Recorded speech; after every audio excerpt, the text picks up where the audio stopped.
আসসালামু আলাইকুম, স্বাগত জানাচ্ছি আরটিভি রাতের সংবাদে। আপনাদের সাথে আছি আমি পারভিন মিতু। এখন থেকে বিচারকদের নিয়ন্ত্রণ ও শৃঙ্খলার দায়িত্ব রাষ্ট্রপতির নয়, সুপ্রিম কোর্টের হাতে থাকবে। মঙ্গলবার নিম্ন আদালতের বিচারকদের বদলি, পদোন্নতি ও শৃঙ্খলা নিয়ে পঞ্চদশ সংশোধনী ও চতুর্থ সংশোধনীর বিধান বাতিল করে এ রায় ঘোষণা করে হাইকোর্ট। রায়কে ঐতিহাসিক উল্লেখ করে এর মাধ্যমে বিচার বিভাগ রাজনৈতিক প্রভাব থেকে মুক্ত হলো বলে মন্তব্য রিটকারী আইনজীবীর। জিএম মাহমুদের রিপোর্টে জানাচ্ছেন এআর বাদল। সংবিধানের ১১৬ অনুচ্ছেদ অনুযায়ী অধস্তন আদালতের বিচারকদের নিয়ন্ত্রণ ও শৃঙ্খলা বিধানের দায়িত্ব রাষ্ট্রপতির, যে ক্ষমতা ১৯৭২ সালের মূল সংবিধানে ছিল সুপ্রিম কোর্টের উপর। গত বছরের ২৫ আগস্ট মূল সংবিধানের ১১৬ অনুচ্ছেদ পুনর্বহাল চেয়ে রিট করে ১০ আইনজীবী। রিটের প্রেক্ষিতে অনুচ্ছেদটি কেন অসাংবিধানিক ঘোষণা করা হবে না জানতে চেয়ে রুল জারি করে হাইকোর্ট। মঙ্গলবার রুলের উপর রায় ঘোষণা করেন বিচারপতি আহমেদ সুহেল ও দেবাশিস রায়চৌধুরীর হাইকোর্ট বেঞ্চ। রায়ে সংশোধিত সংবিধানের ১১৬ ধারা অসাংবিধানিক ঘোষণা করে ৩ মাসের মধ্যে বিচার বিভাগের জন্য আলাদা সচিবালয় গঠনের নির্দেশ দেন। এর ফলে সংবিধানের ১১৬ অনুচ্ছেদ ১৯৭২ সালের অবস্থায় ফিরে গেল। এ রায় বিচার বিভাগের জন্য মাইল ফলক বলে মন্তব্য করেন রিটকারী আইনজীবী শিশির মনির। আজকের এই রায়ে চেকস অ্যান্ড ব্যালেন্স প্রতিষ্ঠিত হলো, একই সাথে বিচার বিভাগ তার মর্যাদা ফিরে পেল, বাংলাদেশ গ্লোরিফাইড হলো, গৌরবোজ্জ্বল ইতিহাসের যাত্রা শুরু হলো। এখন থেকে অধস্তন আদালতে রাজনৈতিক হস্তক্ষেপ কমবে বলেও জানান এ আইনজীবী। আজকের এই রায়ের মাধ্যমে উপযুক্ত কর্তৃপক্ষের হাতে আর কোনো নাটাই থাকলো না। নাটাই পরিপূর্ণভাবে সুপ্রিম কোর্টের উপর ন্যস্ত থাকলো। এক্সিকিউটিভ বা শাসন বিভাগ আর ছড়ি ঘোরাতে পারবেন না। এটাই হলো দেশের জন্য সবচাইতে বড় খুশির খবর। তবে হাইকোর্টের দেয়া এ রায়ের বিরুদ্ধে রাষ্ট্রপক্ষ আপিল করবে বলে জানান অ্যাটর্নি জেনারেল আসাদুজ্জামান। এআর বাদল, আরটিভি, ঢাকা। জুলাই আগস্টের আন্দোলন দমনে গণহত্যার দায় স্বীকার করে নিহতদের পরিবার, আহত এবং দেশবাসীর কাছে ক্ষমা চাইলেন সাবেক আইজিপি চৌধুরী আবদুল্লাহ আল মামুন। জুলাই গণ অভ্যুত্থানে মানবতা বিরোধী অপরাধ মামলায় শেখ হাসিনা ও আসাদুজ্জামান খান কামাল সহ ৩ জনের বিরুদ্ধে ১১তম দিনের সাক্ষ্য গ্রহণে রাজসাক্ষী হিসেবে আবেদন করেন তিনি। আন্তর্জাতিক অপরাধ ট্রাইব্যুনাল ১-এ সাবেক এই আইজিপি আরও বলেন, শেখ হাসিনাকে ২০১৮ সালের জাতীয় নির্বাচনে আগের রাতেই ৫০% ভোট ব্যালট বাক্সে ভরে রাখার পরামর্শ দিয়েছিলেন তৎকালীন আইজিপি জাভেদ পাটোয়ারি। এই মামলায় এর আগে ১০ দিনে ৩৫ জনের সাক্ষ্য গ্রহণ শেষ হয়েছে। ফের সাক্ষ্য নেওয়া হবে কাল।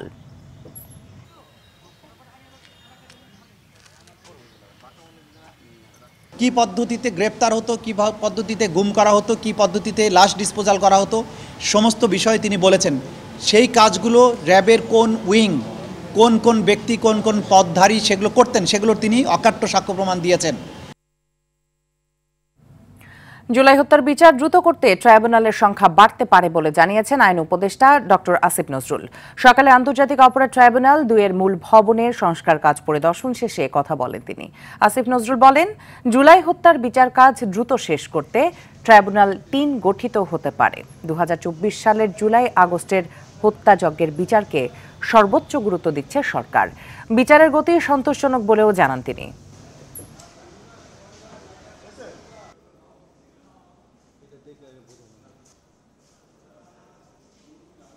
আমরা বিচার কার্যে সর্বোচ্চ গুরুত্ব দিচ্ছি। দ্বিতীয় ট্রাইব্যুনালের কাজ অতি দ্রুত সম্পন্ন হওয়ার মধ্যে দিয়ে তা আবারও আপনার এটা প্রমাণিত হলো। তা আমরা এমনকি এটাও চিন্তা করছি, আমরা এখন ৩ সেটটা খালি হয়ে গেলে আমরা আন্তর্জাতিক অপরাধ আদালত ৩ও করতে পারি। যদি আমরা ৩ করতে পারি তাহলে আমরা অন্যান্য যে আন্তর্জাতিক অপরাধ আছে, যেমন গুম বা অন্য ধরনের যে আন্তর্জাতিক অপরাধ, সেই সমস্ত অপরাধের বিচার কার্য দ্রুততর করতে পারবো। স্বৈরাচারের দোসররা কাউকে আঘাত করলে পাল্টা আঘাতের হুঁশিয়ারি দিয়েছেন বিএনপি মহাসচিব মির্জা ফখরুল ইসলাম আলমগীর। রাজনৈতিক দলগুলোর মধ্যে কোনো বিভেদ নেই জানিয়ে তিনি বলেন, ঐক্যবদ্ধভাবে সব জয় করা হবে। শেখ হাসিনা ভারতে বসে দেশকে অস্থিতিশীল করার অপচেষ্টায় লিপ্ত বলে অভিযোগ করেন বিএনপি মহাসচিব। রুদ্র রফিকের রিপোর্ট, জানাচ্ছেন মাইদুর রহমান রুবেল। বিএনপির প্রতিষ্ঠাবার্ষিকী উপলক্ষে জনদুর্ভোগ এড়াতে রেলির বদলে বৃক্ষরোপণ ও খাল পরিচ্ছন্নতা কর্মসূচি হাতে নেয় দলটি। উত্তরার দিয়াবাড়ির লেক পরিচ্ছন্নতার মধ্য দিয়ে কর্মসূচির উদ্বোধন করেন বিএনপি মহাসচিব মির্জা ফখরুল ইসলাম আলমগীর। এর আগে সংক্ষিপ্ত সমাবেশে তিনি বলেন, ভারতে বসে দেশকে অস্থিতিশীল করতে নেতাকর্মীদের উস্কে দিচ্ছেন শেখ হাসিনা। ষড়যন্ত্রকারীদের কঠোরভাবে প্রতিহত করার হুঁশিয়ারি দেন মির্জা ফখরুল। হাসিনা দেশ থেকে পালাইছে ঠিকই, কিন্তু শয়তানি ছাড়ে নাই। আওয়ামী লীগকে বড় উস্কায় দেয়, ছাত্রলীগকে উস্কায় দেয়, এই তোমরা গোলমাল করো, মিটিং করো, মিছিল করো, মারামারি করো, নেতাদেরকে মারো।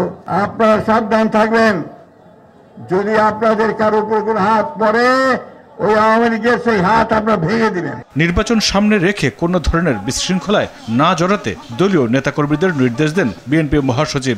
অনেক গুজব চারদিকে, তাই না? গুজবে কান দেবেন না। আমাদের মধ্যে বিভ্রান্তি সৃষ্টি করার জন্য আওয়ামী লীগ ওই ভারতবর্ষ থেকে সোশ্যাল মিডিয়ার মাধ্যমে সমানে গুজব ছড়াচ্ছে। আমাদের মধ্যে কোনো বিভেদ নাই, আমাদের মধ্যে ঐক্য, সে ঐক্য নিয়েই আমরা জয় করবো ইনশাআল্লাহ। এদিকে মানিকনগরে ঢাকা মহানগর দক্ষিণ বিএনপির বৃক্ষরোপণ ও পরিষ্কার পরিচ্ছন্নতা কর্মসূচিতে যোগ দিয়ে দলের স্থায়ী কমিটির সদস্য গয়েশ্বরচন্দ্র রায় বলেন, জনগণের ভোটাধিকার হরণের ষড়যন্ত্র চলছে। আগে আমাদেরকে সরকার পরিচালনার দায়িত্ব দেন, তারপরে যত দাবি আছে দাবি করুন। আমরা আপনাদের দাবির সাথে একমত হবো, আপনাদের দল। তারেক রহমানের 18তম কারামুক্তি দিবস উপলক্ষে জাতীয় প্রেস ক্লাবে আয়োজিত আরেক আলোচনায় জাতীয় পার্টি সহ ফেসিবাদের সহযোগীদের বিচারের দাবি জানান বিএনপির সিনিয়র যুগ্ম মহাসচিব রুহুল কবির রিজভী। তো আপনি আবার দায়িত্ব নেওয়ার কথা বলছেন কেন? বিএনপি জাতীয় পার্টি দায়িত্ব নেবে? আপনারা কারা? যখন ইলিয়াস আলী গুম হয় তখন কোথায় ছিলেন? মাইদুর রহমান রুবেল, RTV, ঢাকা। নির্বাচন বানচালের ষড়যন্ত্র হচ্ছে উল্লেখ করে সব রাজনৈতিক দলকে ঐক্যবদ্ধ থাকার আহ্বান জানিয়েছেন প্রধান উপদেষ্টা ডক্টর মোহাম্মদ ইউনূস। অন্য কোনো দেশ যেন নির্বাচন বাধাগ্রস্ত করতে না পারে সেজন্য দলগুলোর সহযোগিতা চেয়েছেন প্রধান উপদেষ্টা। সন্ধ্যায় 8টি রাজনৈতিক দল ও সংগঠনের সঙ্গে বৈঠক শেষে কথা জানান প্রেস সচিব। রাজনৈতিক দলের প্রতিনিধিরা জানান, সুষ্ঠু নির্বাচনের লক্ষ্যে আইন শৃঙ্খলা পরিস্থিতি নিয়ন্ত্রণ, সব দলকে ঐক্যবদ্ধ করা সহ সরকারকে বিভিন্ন পরামর্শ দিয়েছেন তারা। সাদিয়া কানিসের রিপোর্ট। মঙ্গলবার বিকেলে রাষ্ট্রীয় অতিথি ভবন যমুনায় প্রধান উপদেষ্টার সঙ্গে বৈঠকে বসেন 7টি রাজনৈতিক দল ও একটি সংগঠনের প্রতিনিধিরা। বৈঠকে জাপাসহ আওয়ামী লীগের দোসর সব দলের কার্যক্রম নিষিদ্ধের দাবি জানিয়েছেন রাজনৈতিক দলের প্রতিনিধিরা। দাবি ওঠে জুলাই সনদে শাপলা চত্বরে শহীদদের অন্তর্ভুক্তিরও। জাতীয় পার্টি এবং 14 দল যারা এই আওয়ামী লীগের সহায়তা করেছে, ফ্যাসিস্ট আওয়ামী লীগের সহায়তা করেছে, তাদের সবাই কার্যক্রমকে নিষিদ্ধ চায়। কিছু কিছু রাজনৈতিক দল পিআর পদ্ধতি প্রবর্তনের কথা বলছেন, যে আমাদের দেশে আসন ভিত্তিক নির্বাচন, নেতা নির্বাচন করবে, এলাকার নির্বাচিত হবেন। আমরা বলেছি আওয়ামী ফ্যাসিবাদী সরকারের যারা দোষর, সন্ত্রাসী, ক্রিমিনাল, তাদেরকে চিহ্নিত করে গ্রেফতার করুন। নির্বাচন কেন্দ্রিক কার্যক্রম মনিটরিংয়ের জন্য সব রাজনৈতিক দলের প্রতিনিধি নিয়ে একটি সমন্বয় কমিটি গঠনের পরামর্শ দিয়েছেন রাজনৈতিক দলগুলো। নির্বাচনের পরিবেশ যে পরিস্থিতি, সেটা সমন্বয় করার জন্য, সেটার মনিটর করার জন্য একটা কমিটি গঠন করা দরকার। এই সমন্বয় কমিটি পুরো পরিস্থিতি মনিটর করবে। দেশের কোথাও যদি কোনো সংঘর্ষ হয়, কোথাও যদি কোনো সমস্যার সৃষ্টি হয়, পরিবেশ বিঘ্নিত হয়, তারা সেই রিপোর্ট করবে।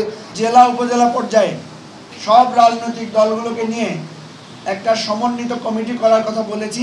প্রত্যেকটা দল যাতে এই নির্বাচনে অংশগ্রহণ করে সেই ধরনের পরিবেশ সৃষ্টি করা। এদিন দলগুলোর পাশাপাশি গণ অধিকার পরিষদের সভাপতি নুরুল হক নূরের সহধর্মিণীকে যমুনায় আমন্ত্রণ জানান প্রধান উপদেষ্টা। আশ্বস্ত করেন উন্নত চিকিৎসা ও হামলাকারীদের বিচারের বিষয়ে। এই ঘটনার যে ন্যাক্কারজনক হামলা ওর উপরে হয়েছে তার আইনগত দুঃখ প্রকাশ করেছেন এবং আইনগত ব্যবস্থা নেওয়ার আশ্বস্ত করেছেন। পরে প্রেস সচিব জানান, ষড়যন্ত্রকারীদের নির্বাচন বানচালের চেষ্টাকে প্রতিরোধ করতে সবাইকে ঐক্যবদ্ধ থাকার আহ্বান জানিয়েছেন প্রধান উপদেষ্টা। এমন পরিস্থিতি সৃষ্টি করার চেষ্টা করবে যাতে নির্বাচন না হয়। এগুলোর কিছু কিছু লক্ষণ এখন দেখা যাচ্ছে, সামনে আরও আসবে। এই জন্য আমাদের আরও সতর্ক হতে হবে। আমাদের চেষ্টা হবে নির্বাচন করার এবং নির্বাচন ফেব্রুয়ারির প্রথমার্ধে অনুষ্ঠিত হবে। নূরের উপর হামলার ঘটনায় 1 সদস্যের বিচার বিভাগীয় তদন্ত কমিটি গঠন করেছে সরকার। এটা নেতৃত্বে থাকবে জাস্টিস আলী রেজা। সাদিয়া কানিজ, RTV, ঢাকা।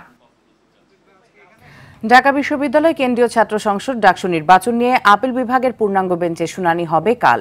দুপুরে চেম্বার আদালত এ সিদ্ধান্ত জানান। চেম্বার জজ আরও জানান, পূর্ণাঙ্গ বেঞ্চে শুনানি না হওয়া পর্যন্ত হাইকোর্টের দেয়া স্থগিতাদেশ কার্যকর থাকবে না। ফলে ডাকসু নির্বাচন আয়োজন বা পরিচালনার ক্ষেত্রে আর কোনো আইনি বাধা নেই। এর আগে সোমবার বিচারপতি হাবিবুল গনির নেতৃত্বাধীন হাইকোর্ট বেঞ্চ এক রিট আবেদনের শুনানি শেষে আগামী 30 অক্টোবর পর্যন্ত ডাকসু নির্বাচন স্থগিতের আদেশ দেন। তবে একই দিন বিকেলে চেম্বার আদালত হাইকোর্টের আদেশ স্থগিত করে। বিশ্ববিদ্যালয় ঘোষিত তফসিল অনুযায়ী আগামী 9 সেপ্টেম্বর ডাকসু নির্বাচনের ভোট গ্রহণ অনুষ্ঠিত হবে।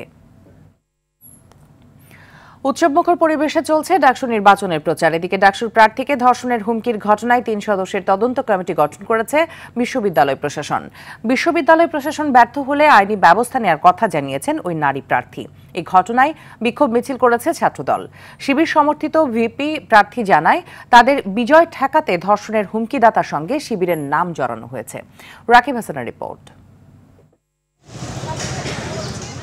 ডাকসু নির্বাচনের প্রার্থীদের যেন দম ফেলার সময় নেই, ছুটছেন ভোটারদের দ্বারে দ্বারে। শিক্ষার্থীদের মনে নিজে স্থান পাকাপোক্ত করতেই চেষ্টা চালাচ্ছেন তারা। এদিকে অপরাজেয় 71 অদম্য 24 প্যানেলের মুক্তিযুদ্ধ ও গণতান্ত্রিক আন্দোলনের সম্পাদক BM ফাহমিদা আলমকে ফেসবুকে গণধর্ষণের হুমকি নিয়ে এখন উত্তপ্ত ঢাকা বিশ্ববিদ্যালয় ক্যাম্পাস। এ ঘটনার বিচার চেয়েছেন ওই শিক্ষার্থী। যদি তারা কোনো আইনি ব্যবস্থা গ্রহণ না করেন, যদি তারা আমাদেরকে হতাশ করেন, যদি তারা শিক্ষকদের প্রতিবাদকে হতাশ করে থাকেন, তাহলে আমরা আইনি ব্যবস্থা গ্রহণ করতে বাধ্য হব। ফেসবুকে গণধর্ষণের হুমকিদাতা শিবিরের সঙ্গে জড়িত বলে অভিযোগ করে বিক্ষোভ মিছিল করেছে ছাত্রদল। ঢাকা বিশ্ববিদ্যালয়ের একজন শিক্ষার্থী তার মেয়ে সহপাঠীকে গণধর্ষণের ঘোষণা দিচ্ছে প্রকাশ্যে, এবং এখনো পর্যন্ত সে প্রকাশ্যে ঘুরে বেড়াচ্ছে। ঢাকা বিশ্ববিদ্যালয় প্রশাসন এবং রাষ্ট্রীয় প্রশাসন এখনো পর্যন্ত তার বিরুদ্ধে ভিন্ন পরিমাণ কোনো ব্যবস্থা নেয়নি। শিবির কর্মী একজন তাকে গণধর্ষণের হুমকি দেয়, গণধর্ষণের আহ্বান জানায়। এর চেয়ে লজ্জাজনক ঘটনা ঢাকা বিশ্ববিদ্যালয়ে খুব কম হয়েছে। তবে এটিকে অপপ্রচার ও বিজয় ঠেকানোর অপচেষ্টা বলে জানান শিবিরের ভিপি প্রার্থী। যারা নারীদের বিরুদ্ধে এই ধরনের স্লেট শেমিং করছে, যারা এই ধরনের হ্যারাসমেন্ট করছে, তারা হচ্ছে কালপ্রিট। তাদের বিরুদ্ধে আমাদের জিরো টলারেন্স নীতি। সুতরাং সে যে দলের হোক তার বিরুদ্ধে আমাদের অবস্থান নিতে হবে। এ ঘটনায় ব্যবস্থা নিতে তদন্ত কমিটি গঠন করেছে বিশ্ববিদ্যালয় প্রশাসন। আমরা 3 কর্মদিবসের মধ্যে এই তথ্য অনুসন্ধান কমিটিকে অনুরোধ করেছি তারা তদন্ত করে আমাদের লিখিতভাবে রিপোর্ট প্রদান করার জন্য। রাকিব হাসান, RTV, ঢাকা। বাণিজ্য বিরোধ নিষ্পত্তির দীর্ঘসূত্রিতার কারণে বিদেশি বিনিয়োগ ব্যাহত হচ্ছে বলে অভিযোগ করেছে ঢাকা চেম্বার অফ কমার্স। আর বিদেশি বিনিয়োগ বাড়াতে কমার্শিয়াল কোর্ট স্থাপন করার তাগিদ দিয়েছেন বাংলাদেশে নিযুক্ত EU রাষ্ট্রদূত মাইকেল মিলার। রাজধানীতে ঢাকা চেম্বার মিলনায়তনে আয়োজিত সেমিনারে এই মন্তব্য করেন তারা। DCCI সভাপতি তাসকিন আহমেদ বলেন, বাংলাদেশের নিম্ন ও উচ্চ আদালতগুলোতে বর্তমানে অমীমাংসিত মামলার সংখ্যা প্রায় 4 মিলিয়ন। আগামী 1 মাসের মধ্যে কমার্শিয়াল কোর্ট স্থাপনে কাজের খসড়া চূড়ান্ত হবে বলে আশা করেন বাণিজ্য সচিব মাহবুবুর রহমান। বাংলাদেশ বিনিয়োগ উন্নয়ন কর্তৃপক্ষ, বিডার মহাপরিচালক সহ সরকারের ঊর্ধ্বতন কর্মকর্তারা আলোচনায় অংশ নেন। Bangladesh pursues its LDC graduation, diversifies its economy, and seeks greater value added in local production. And we therefore welcome very warmly not only the exchanges here between experts and listening to all the experience around the table, but we warmly welcome the initiative. The UNGP and the European Union are helping us in realizing this arbitration commercial court. I hope that we will be able to frame the final draft in one month or so. Chittagong বিশ্ববিদ্যালয়ের শিক্ষার্থীদের সঙ্গে গ্রামবাসী সংঘর্ষের ঘটনায় জরুরি syndicate সভায় 13টি সিদ্ধান্ত নিয়েছে বিশ্ববিদ্যালয় প্রশাসন, যেখানে বিচার বিভাগীয় তদন্ত কমিটি গঠন, আহত শিক্ষার্থীদের উন্নত চিকিৎসা, বিশ্ববিদ্যালয়ে মডেল থানা স্থাপন ও 50 শয্যার আধুনিক হাসপাতাল নির্মাণ ও পূর্ণাঙ্গ আবাসিক প্রতিষ্ঠানে রূপান্তরের কথা বলা হয়েছে। এর আগে শিক্ষার্থীদের সঙ্গে স্থানীয়দের সংঘর্ষের ঘটনায় 98 জনের নাম উল্লেখ সহ 1000 জনকে আসামি করে মামলা করে কর্তৃপক্ষ। জোবরা গ্রাম সহ আশপাশের এলাকায় আজ রাত 12টা পর্যন্ত বহাল রাখা হয়েছে 144 ধারা। বৃহস্পতিবার পর্যন্ত সব বিভাগের পরীক্ষা স্থগিত করেছে কর্তৃপক্ষ। গত 30 আগস্ট এক ছাত্রীকে হেনস্থার জেরে শিক্ষার্থীদের সঙ্গে স্থানীয়দের সংঘর্ষে চাবি উপাচার্য প্রক্টর সহ 1000-এর বেশি শিক্ষার্থী আহত হয়।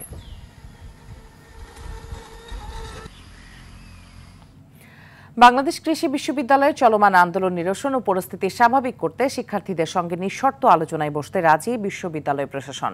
বিকেলে ভেটেরিনারি অনুষদ কার্যালয়ে এক সংবাদ সম্মেলনে তথ্য জানান প্রক্টর অধ্যাপক ডক্টর আব্দুল আলী।